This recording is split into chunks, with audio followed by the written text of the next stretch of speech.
Every Christmas, my dad used to read the Chronicles of Narnia to us. And so I'm going to read a little bit for you. Lucy felt frightened, but she felt very inquisitive and excited as well.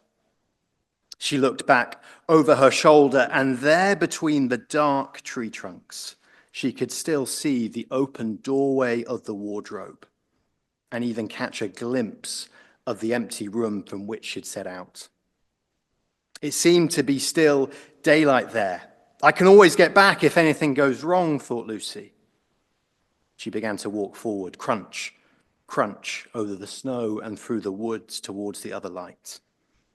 In about 10 minutes, she reached that light and found it was a lamppost. She stood looking at it, wondering why there was a lamppost in the middle of a woods, wondering what to do next. And she heard the pitter-patter of feet coming towards her.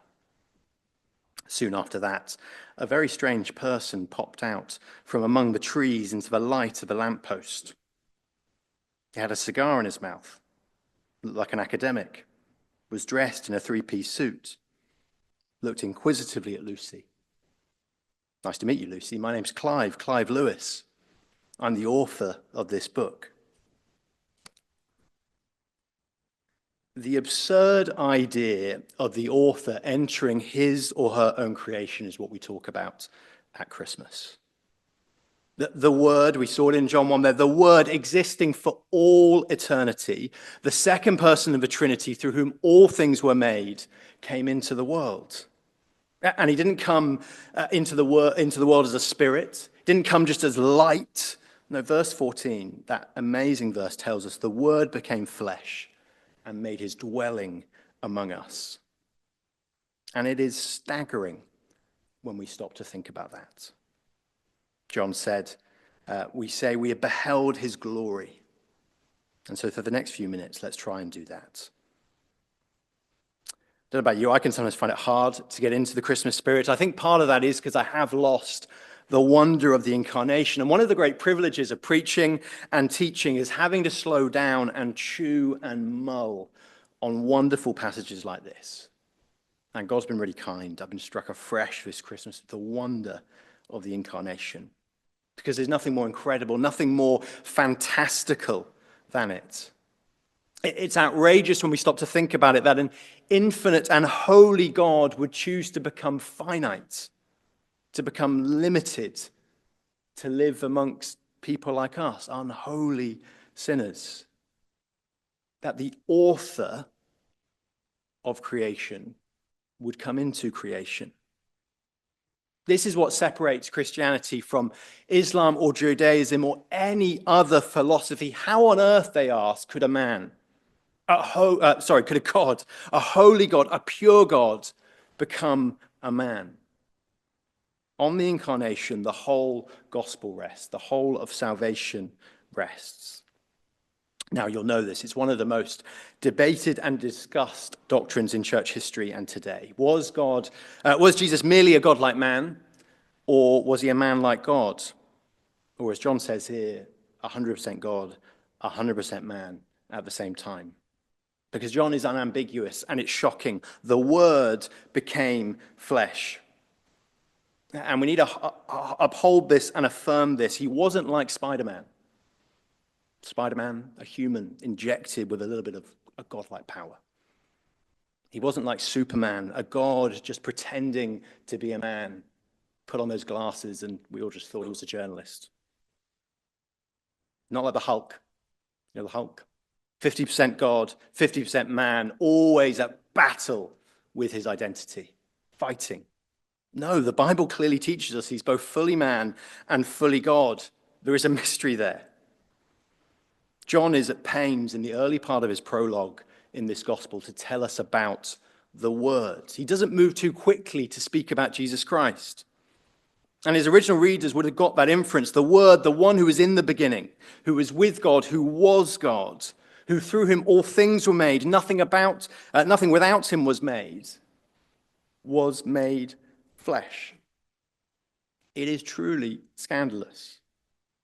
I used to meet and discuss once a week faith with a Muslim friend of mine. And this was the major sticking point with him. He would just ask me incredulously how I could believe a holy God could become somebody hungry, could show any weakness, would have to wash, would have to go to the toilet. It's degrading, he would say to me. And yet John is explicit here. The Word became flesh. He was willing to do that. He was willing to take on flesh and come into the world, willing to limit himself, willing to die, willing to come to save us. And John goes on, he didn't just make a flying visit. He didn't just become flesh. He made this world his home. He made his dwelling among us. More literal translation, maybe he pitched his tent. John's readers would have understood that. He's harking back to the tabernacle, to the tent of meeting from the Old Testament. You'll know how God related to his people in the Old Testament, how he was present with them. He lived in the Israelite camp in a tent. It was a holy tent. God dwelt among his people, but it was veiled, accessible only through sacrifices and the high priest. He was present, but in many ways distant. Eventually, God's people built a temple for God. His presence, his glory rested, a permanent building, and this became the focus of Israel's worship. God's glory, we're told, filled the temple in a cloud at its dedication. And then the temple was destroyed. It was rebuilt, and yet, again, we see there was no real visible presence of God filling it as before. And the people longed for more. They longed for God's presence for centuries, until the Word became flesh and tabernacled among us. Jesus, the true temple, God's presence, God's glory in human form, replaced the temple as the meeting point between God and humanity. And John says here, in the Word made flesh, we have seen the glory of the one and only Son. Verse 18, he says, no one has ever seen God but the one and only Son, who is himself God and is the closest relationship with the Father, has made him known. This is truly mind-blowing. It's so hard to get. It's why I think it's worth us just stopping for a few minutes and dwelling here. God, the creator and sustainer of all things, who existed outside of time, who created time, who for thousands of years beforehand had been unseen. Since the Garden of Eden, when he walked and talked personally with Adam and Eve, he'd been veiled, hidden, and obscured. Now walked, well, first crawled, sat, coddled as a baby, became a child, then became a man. It is mind-blowing. Maybe this Christmas you'll be spending time with friends and family who don't trust in Jesus. Maybe you invite them to church and they'll say, well, actually, I don't believe in God. A great question to ask is, which God don't you believe in? Do you not believe in the God who just kind of looks down on you and keeps his distance? Who isn't bothered with you, who never could be? That's fine. I don't believe in him either. We believe in this God. We believe the God who loved the world so much that he came down into it. Who, yes, did in many ways degrade himself to do that. Who looked on the broken world, who looked on this world and said, I'm going there. Let me go there.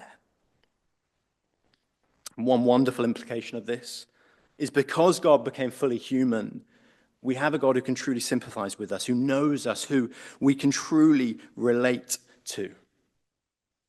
We see what it means to be truly human. I don't know if anyone else has read this great set of books. I've been reading it with my daughter, Layla, and every time it strikes me, if you've seen these books, they start off telling us that God made us. God made my hands. I think there's feet. I think there's a mouth one. There may be some others as well. There's a whole series they could do. But God made them. He made my hands. It says he made my hands. And what are they for? Well, it talks about how he made them to clap. He made them to wave. God made my hands to high five in some cultures. God made my hands to help and to share. And it talks about to build and to create. It talks about how God didn't make our hands to snatch or to push or to hit. And then as we get through, we get what I think is a brilliant punchline. Jesus was a child with hands. We flip it down. All good kids' books. Just like me. It's profound in many ways. Jesus lived in the world just like me. He took on full humanity. primarily to save us, to die in our place, but also to comfort us. And there's lots we can meditate on here. The fact that Jesus had an accent, a skin color, an eye color, just like me. The fact he needed to wash, needed to rest, just like me, just like you. As I was mulling over this for today, one implication is earlier this year I was struck while looking at Luke 2. Like all of us here, students and staff, Jesus learnt. Now, God cannot learn. That's a really good thing. He made all of reality, all of everything, so there is nothing he does not know. Through him, all things were made. But Jesus had a human mind.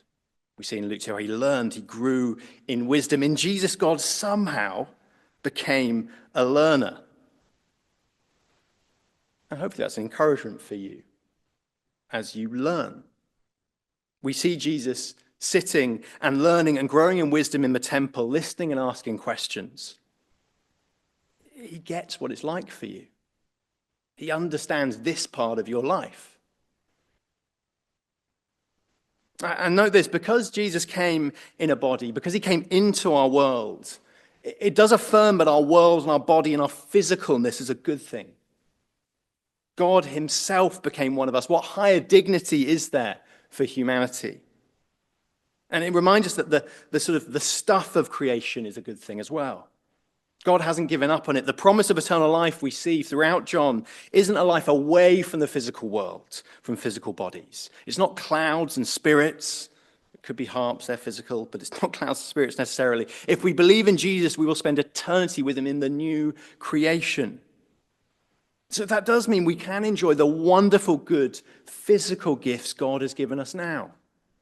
It does mean this Christmas we can genuinely and without guilt enjoy the gifts of the season. We can enjoy the food. Somebody was telling me earlier about the expensive cheese they get at Christmas. We can enjoy that. We can enjoy the presents. We can enjoy walks in the bracing cold. We can enjoy games. We can enjoy laughter. We can enjoy all of it. We don't need to think it's somehow less spiritual because it's earthy and physical. The incarnation shows us our bodies and our created world matters, that they are good. That's one implication, but he came, as we've said, to save us. He is, as we know, the baby born to die, and we see that throughout John, because the world is dark and our hearts without him are dark. Christmas isn't a sentimental thing. It's not a twee way of looking at the world, and the message of Christianity is clear, isn't it? Things are really bad. They're dark. Think of the world Jesus himself was born into. Himself a refugee. Poverty, infanticide. It's a pretty bleak world.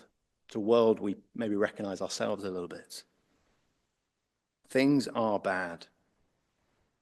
We can't save ourselves. We can't sort it out.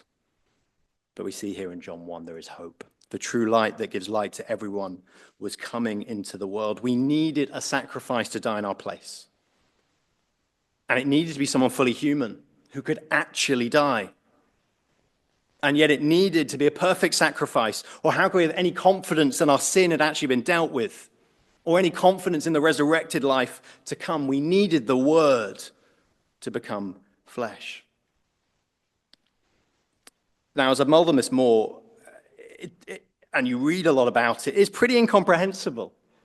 The Word became flesh. And I think that's okay. I'm aware I'm saying that to theology students. I think it's okay to go, we can't quite work all this out. We can't quite piece it together exactly. We should delight in its mystery and let it point us to worship. Jesus is fully and truly the Son of God. And at the same time, for the sake of our salvation, truly and fully human.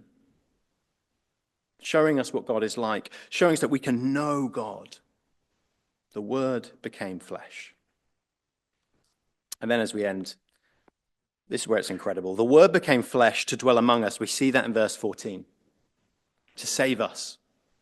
And to do what? Well, look back with me at verses 12 and 13.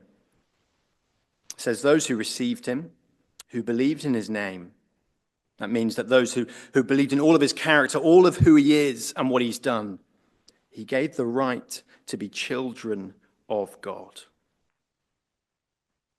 Jesus didn't just come just to save us, but to give us a new identity. The Word became flesh so we could be children, now and for eternity. And verse 13 tells, it reminds us, this new identity, this opportunity to be a child of God is nothing to do with us. He gave the right to become children of God, children born not of natural descent, nor of human decision, or a husband's will, but born of God. It's all God's work, all his initiative. He was the one who was born. He was the one who lived. He's the one who died. He's the one who rose again, and he is the one who will come again. We don't become children because of where we're from, because of our upbringing, our background, or our education. This is grace. And this is what the world, hunting for purpose, hunting for identity, needs. It's what I need.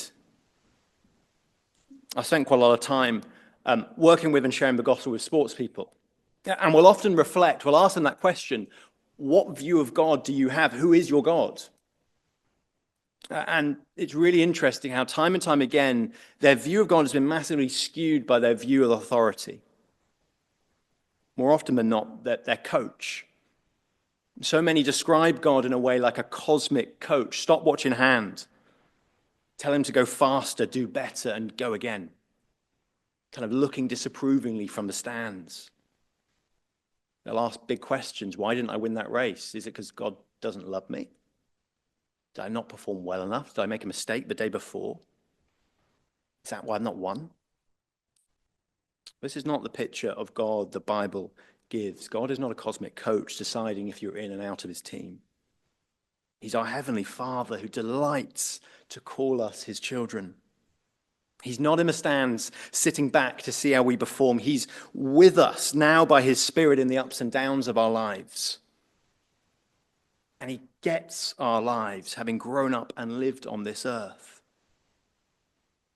Our identity is not measured by anything we do. I know I need reminding of this, and it's been a comfort to be reminded of this Christmas.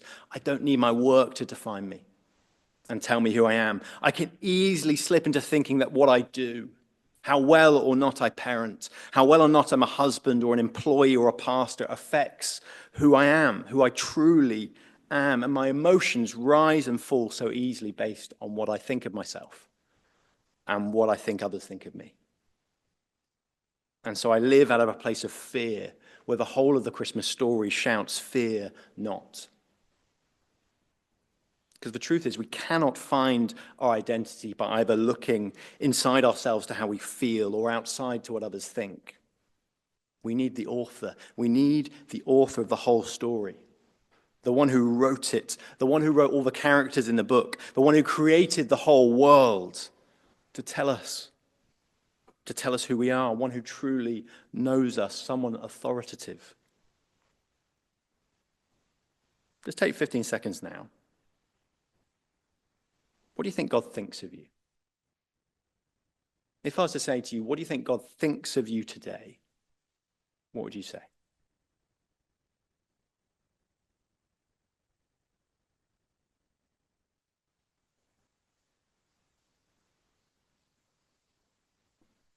Now, you may give a right answer in some ways. Well, if I'm trusting in him, then he accepts me because I'm in Christ. But maybe in the back of that answer, you're going, and he puts up with me. God puts up with me. But his acceptance, his declaration that we're his children is not begrudging. It is not reluctant. We see John later, 1 John 3, talk about how God's love for us is lavish. See what great love the Father has lavished on us, that we should be called children of God. And that is what we are. Jesus didn't twist God's arm to make us his children. The Father lavished his love on us. God's love for us is the same love he feels towards Jesus. And so we can rest and have peace. Hopefully, over these next few weeks, whatever you have coming up after the break in January, you can rest in your identity as a child of God. Delight in the fact this is not based on anything you do, how well this term has gone or not, how much the ongoing battle with sin has been raging, or even how much you individually feel you are a loved child of God. For some, I know Christmas can be a really painful time. Seasons like this can bring up all sorts of emotions. But my prayer is that we can come to rest in our core and base identity as children of God. Amidst all the challenges and joy this season might bring, our job is to believe this, to believe we are children through the Son of God. But the Word became flesh so we may become children. Our job is to trust him, believe in him, receive this, to see his smile, to welcome his embrace, and to enjoy his love. As John would say, to behold his glory, the glory of the one and only Son who came from the Father, full of grace and truth. The Word became flesh so we could be children, joy-filled children.